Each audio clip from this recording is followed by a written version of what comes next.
All right. So it is at the top of the hour. Yes. There are still hands raised. Yeah, I have a little bit more time if people are willing to continue. If you're okay with that, John, I Sure, want to sure, sure. defer to your time frame today, and I appreciate you doing this today very much. So My gosh. facilitating this gathering. Absolutely, Stephen. It is an honor. It is an honor. Yeah. So, okay. So, Myra, you got your hand up?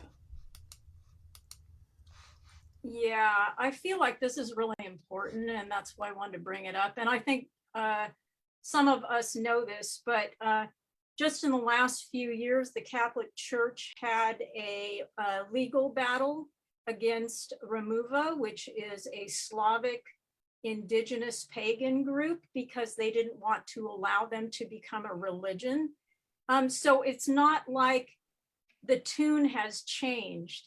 And they said that it would be an assault to Christianity, an assault to their dominance as far as religiously. And this just happened very recently. The second thing is in Pennsylvania, as we probably most of us know, there has been a new kind of bringing forth of new Christian nationalism and a proclamation that the Republican Party is aligning with this Christian nationalism.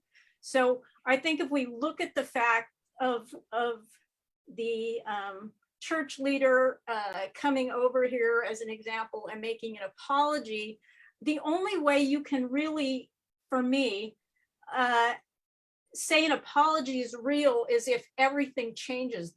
Their doctrine changes, all the things they do change. They don't just shuffle people off. Like if they were raping kids as an example, they don't just shuffle them off to a new position, but they actually take real action to instead of just making a verbal apology. The fruits are what we can see, and the fruits are the policy, and the fruits are what the belief system are. So I don't think hiding from the idea that we need to see very clearly what the actuality is. Now, that doesn't mean there can't be great forgiveness towards people, but at the same time, you don't let a child become president of the United States or burn a house down. You take the matches away and you say, no, you're not a leader. You're not someone that is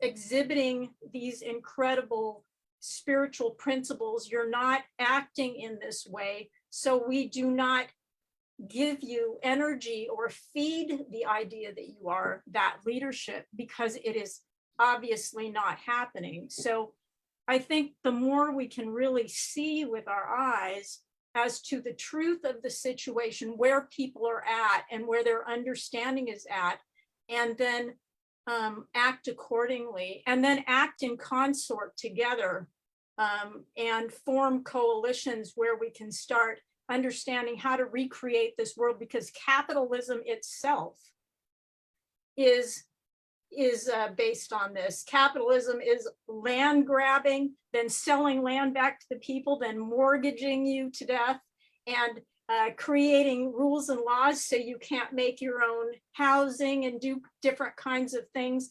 So you have to stay in the system to feed the monster over and over and over. How are we going to start recreating this world in a way that is free from this kind of energetic system, and to kind of exalt ourselves in this system and try to get ahead in the system and climb the ladder in the system is all the perpetuation of this system. So I wanted to see if you had anything to say about that. And that's pretty much what I have to say. Well, thank you for that. I didn't know about that issue with the religious conflict in the part of the world you were talking about, but obviously a big part of this is the ability to spend the amount of time necessary to go deep into these conversations and really thoroughly address them. And so I think that given our time constraint, I will simply say that, yeah, I agree with the vast majority of what you've just stated. And certainly the Western systems of whatever type of economic system it might be, as they use that term, has to do with the destruction of the earth and the excavation of resources and so forth, and not to the benefit of the ecological systems of the planet, but really just to the benefit of the wealthy elite and the most powerful people that are able to manipulate and orchestrate meaning, right? So, but yeah, I think we better leave it there. Thank you very much for your comment, and very, very helpful in what you're saying. And so perhaps, Shauna, we should go ahead and leave it there out of respect for everyone here today. And thank you very much for the opportunity. I guess one last thing I can do is, if you don't mind, I'd like to do the Turtle Island lyric. What do you think, Shauna? Would that be good? Yeah, that's good. Okay. We are the Turtle Island nations, praying for all our relations, entirely free originally, forever that way we shall rightfully be, rejecting claim discovery.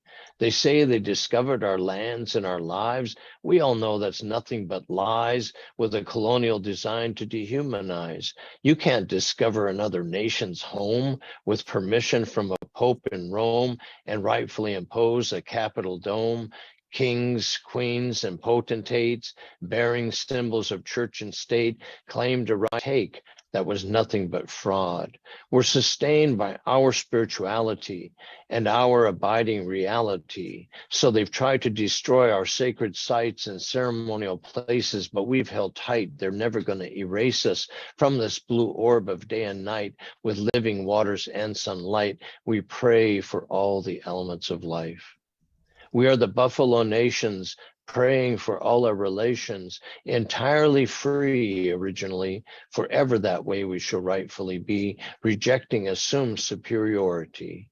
We know water is life for everyone. Decolonize your minds. Wanishi, thank you very much, folks. Thank you, John. Thank you, Shauna.